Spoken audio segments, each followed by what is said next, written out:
Hi folks, Doug here again, Ellis Car Customs, where we're going to do what they say can't be done. Thanks for coming back to see me. Thanks for all the likes and comments that help me get seen. The helpful suggestions, the support, everything you do.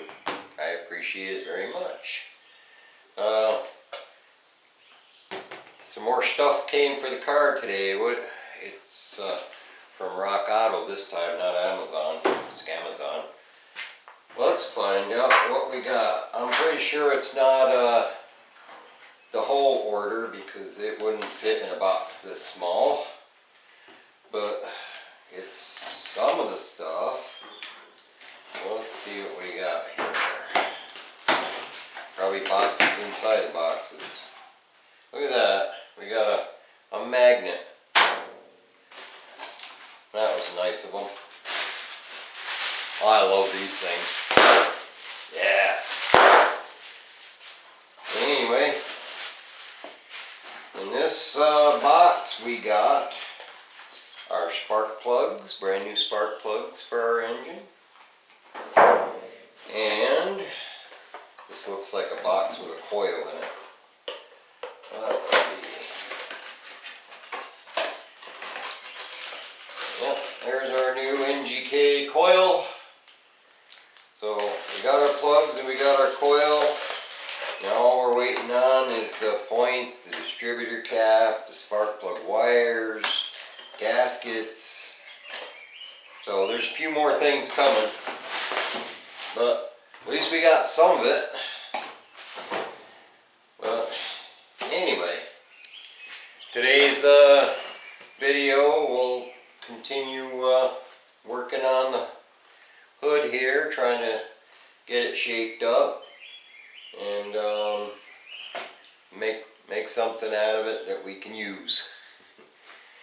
I have noticed that I must have lost the YouTube. I was surfing the algorithm wave or whatever, and I must have dropped off the wave, and now I'm paddling back out again because my viewerships are dropped a little bit. I don't know, it could be that, or it could be maybe I'm not that interesting. But yeah, anything I can do to make things more interesting for you, you know, leave it in the comments. As you know, I read all the comments and I respond to them all. Sometimes not in a timely manner, but I try. But just let me know if I can do anything to make your visits with me a little more enjoyable. And with that, I'm going to get to work. Thanks for coming along.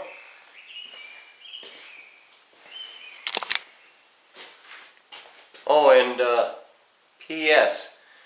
How many fancy YouTube channels out there use a engine hoist as their tripod? It's an adjustable tripod, right? I can raise it up or lower it to show stuff when I'm working. But yeah, this is how fancy we are in my shop. I'll bring you along. So before I get going on this hood, I figured I'd show you the before shot. You can see very little of it doesn't have this pitting.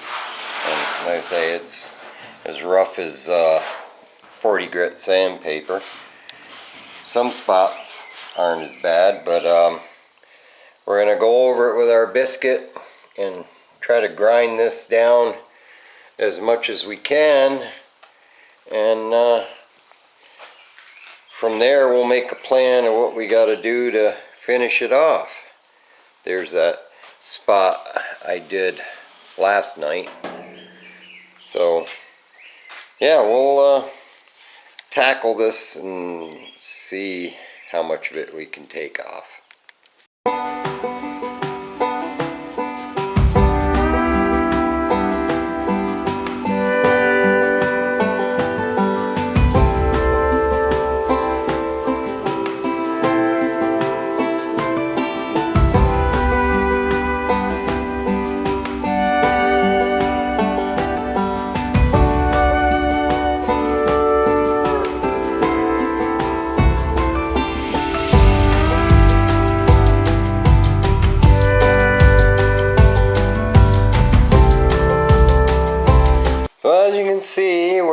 making some headway, actually finding some virgin steel under there.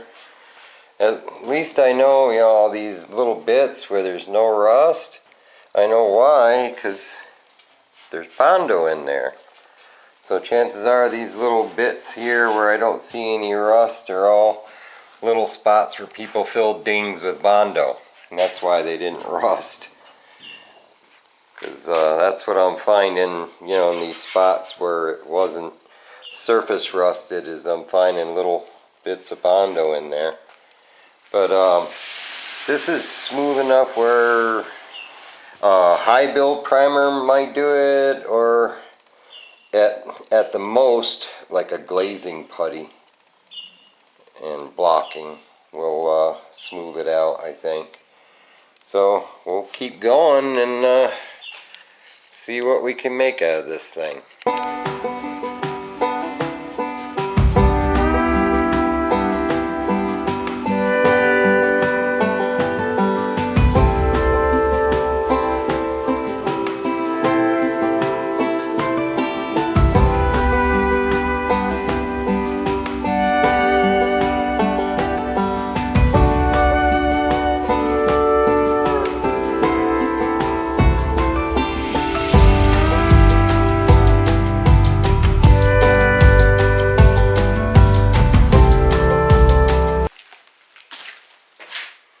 So while I was working on the hood, another box arrived from Rock Auto. What do you suppose is in this box? Let's find out.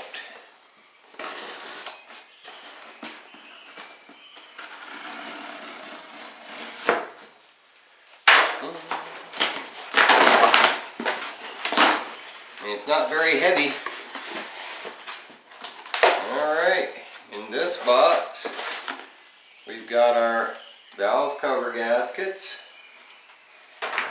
We've got more magnets than a man could stand. I don't have enough refrigerators for all these magnets.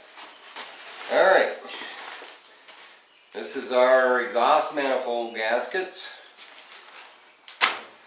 This, let's see, I think I know what it is.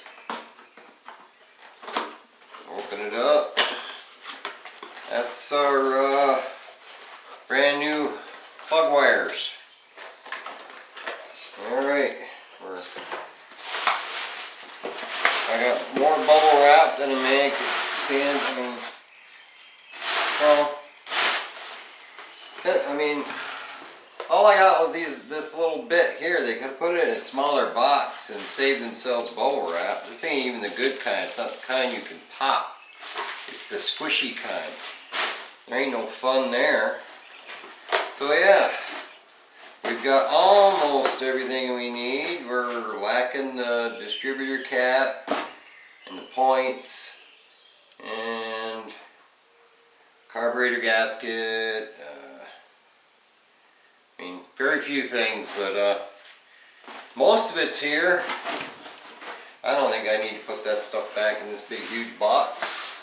It's just going to take up space. So yeah, I figured I'd show you that. So we've gotten a little further cleaning the thing up. You can't tell when they look like this if there's any issues, you know, because you can't see any bumps or waves or dents or anything. But as I'm cleaning this, I'm finding things like there's a wrinkle here where this is a high spot. This should be rounded like it is there, but instead it's kind of kinked.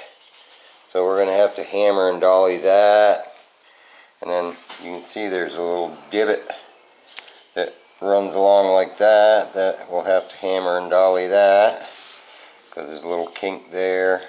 So stuff you're going to find once you know, get the thing cleaned up, where the light can, where you can, for one, run your hand on it and not feel nothing but sandpaper, but for another, the light catches the high and low spots, and tells you a lot that you can't tell when it looks like this.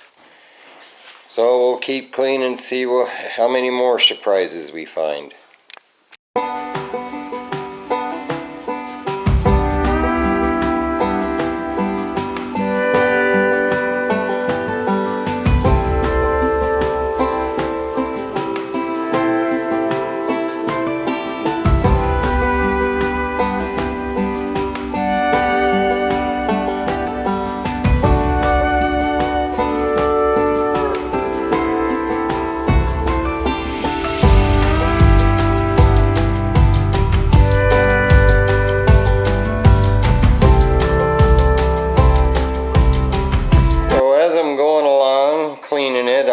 Noticing that it has some crowning going on here. The 57 hoods are generally almost flat between the two pontoons, but this one has a little bit of crowning going on there. I mean, some of it could be the kinking here and here.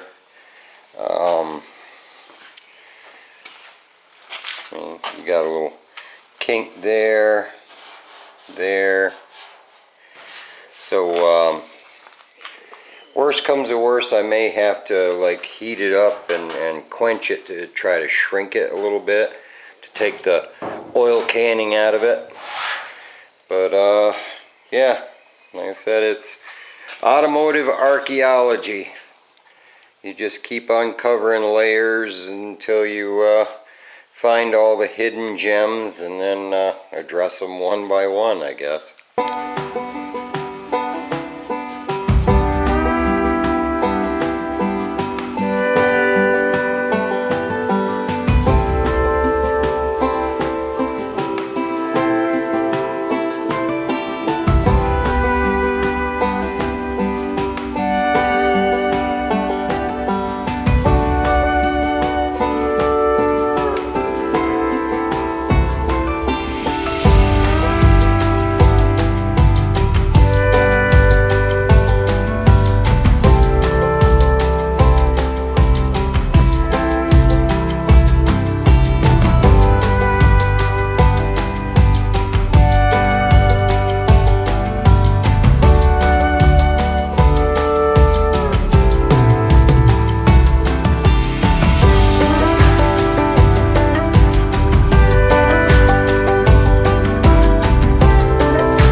Fit cleaned up pretty good. Half the battle of fixing issues with something is understanding where the stress comes from. Kind of like when I used to do collision work or whatever, you sort of had to look at where the initial impact happened, and then it carries along the car, and you know, you need to address things way out from where the actual impact was, because everything moves. It's kind of like I was talking, this is sort of crowning, but if I push on the crown, I don't know if you'll be able to see it on camera. See, when I push on that, it pops up over there. So it's not necessarily that this needs to be knocked down, is the sides actually need to come up. When they come up, that's going to want to give the middle of the hood the tendency to go down as the sides come up. So yeah, that's basically what's going on, because you can see, you know, the kinks there, whatever, is these are down a little bit and they're causing stress, which is popping this up. And my guess is if I go along here and relieve that stress by tapping up on it, it should bring that center down. It doesn't have to come down a lot. By the time you get to the back, it's okay. It's probably from right about almost midway to about there, this section right here. has a crown. So that's my plan, is to just try to bang on this curve here to try to push up on it a little bit to relieve it wants to squish together and it pops up in the middle. So if this comes up, it should bring that down a little bit, take some of that oil canning out of it. Plus there's that brace that runs down the center on the bottom side that has to be bolted back in, and so that's my plan anyway. So that's what I got for you tonight, folks. Once again, if you have any comments or suggestions or critiques or something that will make your stay here more enjoyable, leave them in the comments and I'll read them. It doesn't mean I'll do them, but I will read them. Once again, thanks for liking and commenting and stuff like that, because when I'm paddling out to try to catch the wave called the YouTube algorithm or whatever, that helps the wave come in. So we'll all hang 10, you know. And we'll try to stay on this hood. I'd like to stay on it to the point of getting it into paint. Here again, I don't want to bore you with working on the same part over and over again. I'm not sure how long the time lapse is going to run or whatever. Basically the time lapse was like 2 hours worth of grinding on it. It took about 2 hours to grind all that surface rust off, condensed down into whatever the time lapse is. If it winds up being too long, I'll just shorten it, splice it, you know. I don't want to bore you guys. So thanks for hanging out with me, and hope to see you on the next one. Once again, if you're not into the song of the day thingy, now would be the time to go find songless videos. And on the bright side, if you aren't into the song of the day thing, the songs are running out. Like I said, most of them songs date back 15, 20 years or more, and I haven't recorded anything new, so I guess once they're gone, they're gone. But thanks again, and I'll see you on the next one. P.S. I couldn't let you go without your moment of zen. Right, buddy? Yeah, uh-oh, here comes your friend.